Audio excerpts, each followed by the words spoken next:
여러분, 사사기는 파국으로 치달은 사사시대의 그 스토리를 마감하면서 딱 한마디를 던집니다. 우리 다 같이 보면 25절 말씀을 한 목소리로 읽겠습니다. 25절 시작.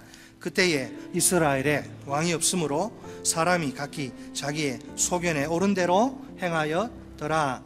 아멘. 자, 여러분 보세요. 단순히 지금 이게 사사시대에 인간 왕이 없다는 사실을 말하려는 게 아니에요. 어떤 사람들을 신랄하게 공격하고 비판하고 싶어 하는 거예요. 사사기 기자가 어떤 사람들, 바로 진정한 왕이신 하나님을 인정하지 않는 자들이에요. 그런 자들에게는 공통적으로 뚜렷한 특징이 있습니다. 마치 하나님이 계시지 않는 것처럼 그렇게 믿고 살아가는 겁니다. 그들의 인생 가운데 하나님은 존재감이 아예 없습니다. 1도 없습니다. 그들은 참되시고 유일하신 왕 하나님을 제대로 섬기지 않습니다. 인생을 살아갈 때 하나님의 말씀이 절대적인 기준이 아닙니다. 그래서 하나님의 뜻을 아무렇지도 않게 깡그리 무시하고 짓밟아요. 그 대신 자기 생각이나 의견을 하나님의 뜻보다 앞세웁니다. 그렇게 항상 자기 마음대로 지멋대로 살아갑니다. 우리 시대는 어떨까요? 사사시대와 비교하면 좀 더 나은 구석이 있습니까? 안타까운 진실이지만, 불편한 진실이지만 우리 시대나 사사시대나 50보 100보 여러분 같습니다. 뭐 별 차이가 없어 보입니다. 많은 사람들이 무슨 하나님의 뜻, 여기에는 티끌만큼의 관심도 없습니다. 왕이신 하나님이 분명히 두 눈 시퍼렇게 뜨고 살아 계시는데도 자신이 왕노릇하는 거죠. 하나님을 왕위에서 쫓아내고 자기가 그 자리를 불법적으로 점거한 상태입니다. 이런 가짜 왕 노리는 하나님께 대한 반역입니다. 물론 하나님을 모르는 사람들이 얼마든지 그럴 수 있다 칩시다. 모르니까, 몰라서 이렇게 하는 거예요. 하나님의 자녀라고 그리스도인이라고 자처하는 사람들조차 별반 다르지 않다는데 문제의 심각성이 있고 이 시대의 비극이 여기 있는 거예요.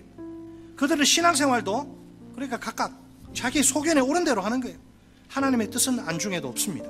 오직 자기 생각이나 의견이나 뜻이 가장 중요합니다. 그러다 보니 교회에서도 자기 목소리를 내느라 바쁩니다. 교회도 자기 뜻대로 좀 돌아가야 직성이 풀리는 것이죠. 심한 경우에는 누가 교회의 주인인지 헷갈릴 정도입니다. 야, 우리 교회 누가 주인이냐? 누가 뭐래도 여러분, 교회의 주인은 사람이 아니라 예수 그리스도가 아니십니까? 교회는 각자 자기 뜻을 마음껏 펼치는 놀이터가 놀이방이 아니에요. 하나님의 뜻이 온전히 이루어지도록 모두가 겸손히 철저히 무릎 꿇고 순종하는 곳입니다. 따라서 교회에서 최고로 중요한 것은 사람의 뜻이 아니라 하나님의 뜻입니다. 오늘 우리 시대가 사사시대처럼 어두운 것은 누구도 부인할 수 없는 사실입니다. 비록 우리가 처한 현실이 그렇다 해도 우리는 소망을 노래할 수 있습니다. 그 이유는 신실하신 하나님의 사랑 때문입니다. 분명 하나님은 이스라엘의 반복되는 죄 때문에 진노하십니다. 다시는 그들을 권하지 않겠다고 말씀하십니다. 그럼에도 불구하고 그 백성의 부르짖는 소리에 마음이 흔들리며 근심하십니다. 또다시 구원의 손길을 내미십니다.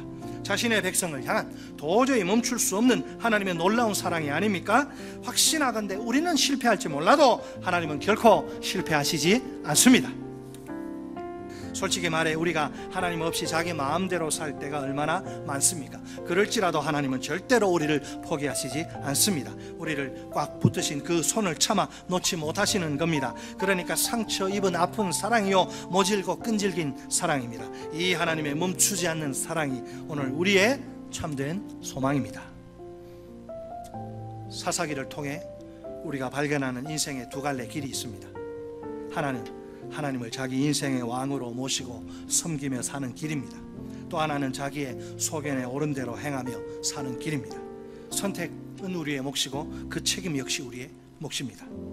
우리가 두 갈래 길 가운데 하나를 선택해야 합니다. 이 선택에 우리 인생의 진정한 성공과 실패가 달려 있습니다. 왕이신 하나님을 온전히 섬기며 사느냐, 하나님 없이 사느냐, 그것이 문제입니다. 우리가 늘 하나님의 뜻을 구하고 그 뜻대로 살 때 안전과 평안과 행복이 있습니다. 하나님 앞에서 성공한 인생입니다. 반대로 자기 소견에 옳은 대로 행하며 살 때에는 사사기를 보세요. 타락과 부패로 피폐한 인생이 될 수밖에 없습니다. 하나님이 보실 때 실패한 인생입니다. 우리 모두 일평생 왕이신 하나님을 온전히 섬기며 삽시다. 자기의 소견에 옳은 대로 행하며 사는 삶은 지나간 때가 족하니 이제 중단합시다.